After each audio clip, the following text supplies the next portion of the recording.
उद्धव ठाकरे कोत्या मनाचे. उद्धव ठाकरे कोणत्याही संवैधानिक पदावर नव्हते. कोशल रोडच्या उद्घाटनाचा त्यांना अधिकार नव्हता, पण मला श्रेयवादाच्या लढाईत पडायचं नव्हतं. मुख्यमंत्री फडणवीसांचा निशाणा.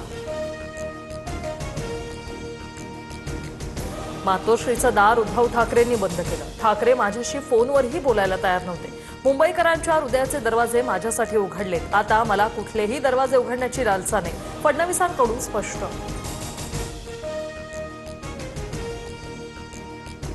2014 पूर्वी गौतम अदानी कधी नव्हतेच. 10 वर्षात अदानींचा देशभरात विस्तार. आता अख्खी मुंबई महाराष्ट्र विकायला काढलाय. अदानींच्या प्रकल्पावरून राज ठाकरेंचा हल्लाबोल.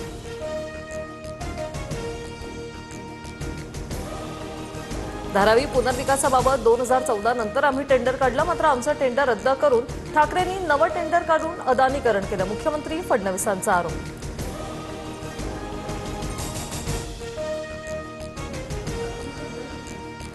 राज ठाकरेंच्या घरातील अदानींसोबतचा फोटो अमित साटम यांच्याकडून ट्विट. राज ठाकरेंच्या अदानींवर टीकेनंतर अमित साटम यांनी ट्विट करत डिवचलं.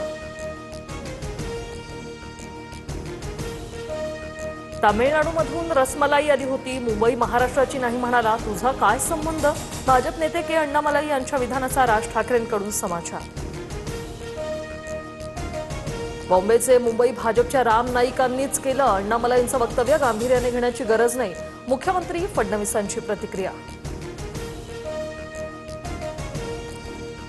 ठाकरेंनी एकतरी महापालिका निवडून आणून दाखवावी. ठाकरेंची एकही महापालिकेत सत्ता येणार नाही. गिरीश महाजन यांचं आव्हान.